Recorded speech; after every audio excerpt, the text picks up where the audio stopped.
Hi, I want to welcome everyone to our new headquarters here at Charney Investment Group.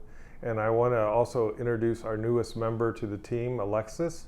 Alexis, why don't you tell everyone a little bit about yourself? Hi everyone, I'm Alexis. I just relocated to the area from Boston. My background is in English literature. I studied at Kenyon College and Northeastern University where I got my master's degree. And up until I got this position here with Doug, I knew and still know very little bit about investing. So we're going to learn a little bit more about that today. Yeah, this idea actually came from one of my clients, and he was saying that I introduce, or he sends people to us, refers people, and they're embarrassed to admit when they talk to me that they don't understand a lot about what we're talking about, and they don't understand a lot about investing. And so you had 6 years of college. Mm-hmm. How many courses did you have in investing or handling money in general? Exactly 0. Yeah, so in other words, no one's alone here that really our education system kind of fails people. Right. So what we're going to do is we're going to go through a book on this new series, and the book's called How to Buy Stocks, and the first copy was printed in 1905, and the most recent version is 1995, and we're actually going to go through it, and then we're also going to update it so it's more current. Mm-hmm.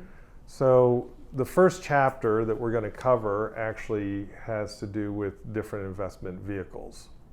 And of course, where we'll start out is the basic stuff, which is savings account, which you've probably had that. Mm-hmm.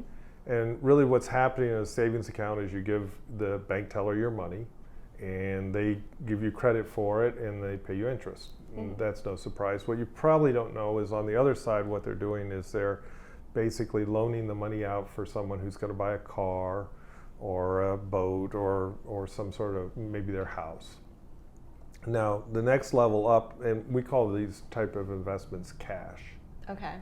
The next level up will be CDs. And basically, it's kind of like a savings account that's longer period, 3 months, a year, 6 months, could be 10 years even.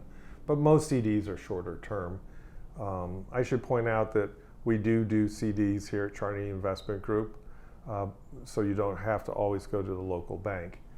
And then what are some other investments that you might think of? I don't know, like maybe art or collectibles. Like what about Beanie Babies?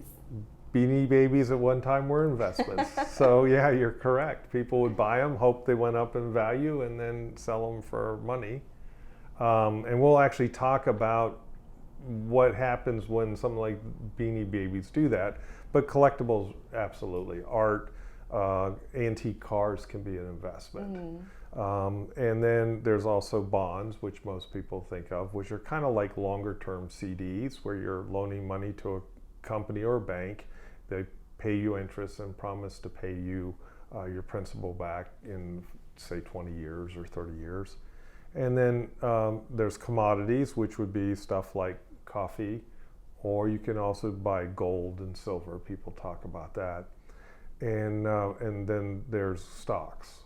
And when you look at all the investments that are out there, stocks are the best performing. And we have a chart here that shows that stocks compared to CDs and money market and all do much better.